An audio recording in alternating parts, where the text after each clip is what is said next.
skinny jabs, or whatever we're going to call them, semaglutide, Mounjaro, or Ozempic. They all fall into one category, GLP-1s. As a coach, I decided instead of blindly hating on them, I should probably learn about them and learn how to work with them. At the end of the day, the farmer didn't shoot his horse on the invention of the tractor, did he? These drugs are here, and they're here to stay. As a coach, I was initially on the side of totally against them, thinking they were just a way of cheating. But after investing in some education and learning about proper use and proper training with them, I believe they do have their place. This will probably end up being a hell of a long video, so bear with us. I'll do my best to help those who are thinking about them or currently using them. First off, this isn't me saying that they're good or they're good for everybody or promoting them anyway. I would still 100% prefer people to change their actual habits. And I, as a coach, I always look for the minimal effective dose needed to help people achieve their goals without having to overhaul their life, their whole entire life, and feel like they aren't achieving anything. I think a huge problem we have in the weight loss industry is it's filled with false promises, promising stuff that works and never does. This leaves people feeling defeated and feeling like they've tried everything but never gotten anywhere. Social media, influencers, TVs, movies, magazines, it all makes it look easy and fast. Where in reality, fat loss is easy in essence, but hard to adhere to. The science is simple, it's the behavior and habits is hard. So this makes people turn to other means, and I've been around long enough to see it all, from diet clubs, detoxes, cleanses, juice diets, to regular people using DNP and clenbuterol. Hell, I was hooked on Effigen because I thought that was going to make us skinny before I lost all my weight. First off, these injections aren't a miracle, but they do work. They're not new, they've been around treating diabetes for around 20 years now. It's only becoming more mainstream for them to be used for weight loss. I believe a lot of the negativity towards these drugs, like anything, becomes from them who are abusing them, the ones shouting the loudest about them, but I'll get a bit on that later on. I believe these drugs can be used as a life-saving tool for those who need them, pre-diabetics, diabetics, and people who are morbidly obese. If I'm honest, I really wanted to say to people that I've done a Google search and found something really bad about them. I have found negative things, but that's with everything. But since investing learning into them, I do believe if done correctly, they could be used to help those who are obese, those who are quite a bit on the other side, and think they have no other option but to try something that they say is extreme. And here's the bit that gets overlooked. You need to do it correctly. I'm not going to go into dosages or phases, maintenance and stuff, because that's well out my remit. And again, I'm not promoting for or against these drugs in this video. How these drugs work is by mimicking our body's own GLP-1 hormone, which helps you feel fuller quicker, stimulates insulin and balances your glucose levels.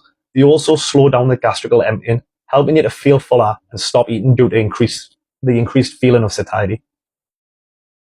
I was told a while back there's two types of drugs, those with side effects and those that don't work.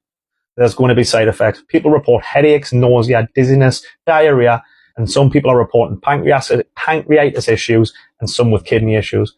There's also a study that shows thyroid tumours became present in animal studies. We need to realise in the grand scheme of things, though, that these drugs have been out for 20 years. There's no real conclusion on long-term side effects. 20 years isn't that long in the drug world. It all goes down to side effects versus the risk to reward ratio. Someone who's facing obesity-related diseases, such as diabetes, those who are looking at an early grave because of their weight, this might be a life-saving device for them. But your average person with 20 to 30 pounds to lose, looking to shift a few pounds and get shredded for a beta, this isn't the answer. The reason I invested in learning about these drugs was because I wanted to be the best coach I can for the clients. I know I'm going to run into people who want to use them and people who are already using them. I need to be equipped with the knowledge to help these people the best I can. I think the biggest source of negativity towards these drugs comes from those who are abusing them, those who are injecting these drugs to lose weight, but bragging about being out all weekend eating crap and drinking loads of booze.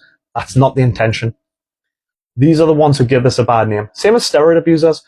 The ones who don't know what they're doing and end up doing something dumb or messing themselves up. Steroid users are never the problem. It's always the abusers.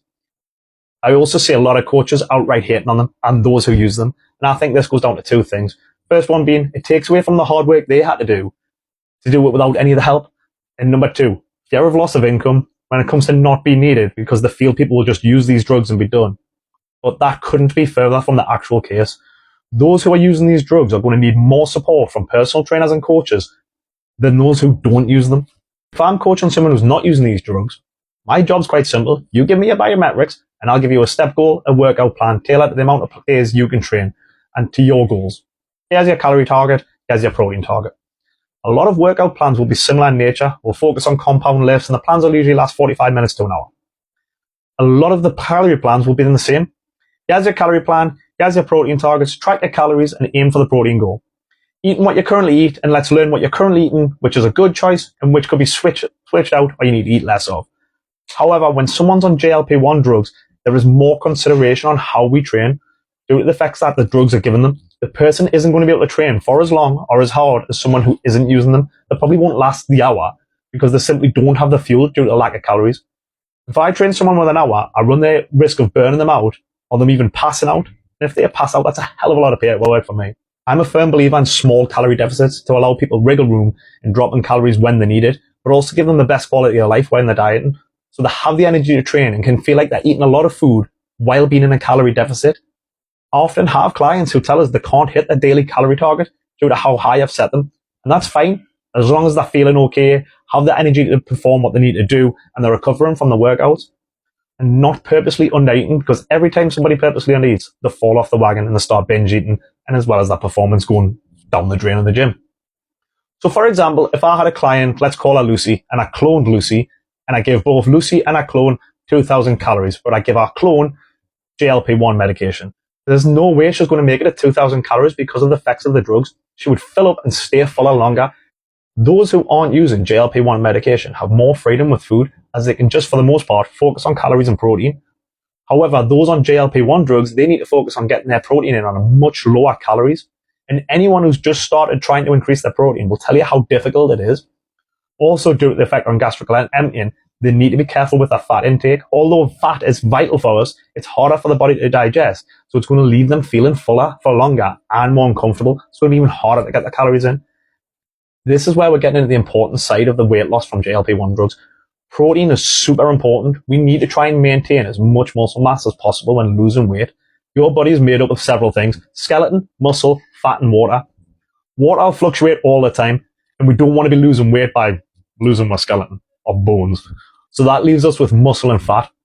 This part is massively being overlooked by people using this medication. And without changing their habits, such as eating enough protein and weight training, they could end up looking worse after using the GLP-1 drug. When losing weight, with or without the drugs, the aim should always be to lose as much body fat as possible while maintaining, if not building, muscle mass. This is where a lot of dieting clubs fail by just relying on the scales to track progress. You see, in all the studies done, both those using and not using GLP-1 medication, they both lost weight, but they all regained weight as well. Those not using the medication, they didn't regain as much weight, and this will go down to the habit change and not just relying on the drug. However, in those who gained weight when they stopped using the GLP-1 drugs, those who had hit their protein and did resistance training regained significantly less weight back than those who had just used the GLP-1 drugs. So let's say when losing weight, for example, they lost 20 pounds. 10 pounds of that was fat and 10 pounds of that was muscle. When they regain some weight when coming off the drugs, it's more than likely, if not certain, going to be fat, as they haven't done any work needed to maintain or build muscle. I'm still just ballparking numbers here, but if you lost 20 pounds, 10 of fat and 10 of muscle, then you put 15 pounds of fat back on, you look worse than if you had just lost 5 pounds of fat. Probably look worse than before you started taking the drugs. So I've rattled on for ages now, so here's what it boils down to. Are these drugs bad? No. Should these drugs be used by those just starting out? No. Should these drugs be used by those that have been failed by the fitness industry? Bad diets, HIIT workouts, slimming clubs, and gym classes, but not seen results? No. So who should use these drugs? Those who are clinically obese. Those who have weight-related diseases and are on the path to an early grave. There are people out there with psychological issues relating to food, and using these drugs with proper guidance on nutrition, training, and coming off them, it could change the world. It could be the kickstart they needed as long as they're not on it for life. If you made it this far in the video, thank you. And if you're sat there thinking, still unsure what to do right now, whether to take them or not, then you need to ask yourself, have you given yourself a proper chance for a long enough period of time? Have you tracked your calories accurately while making positive changes? Even just a step count.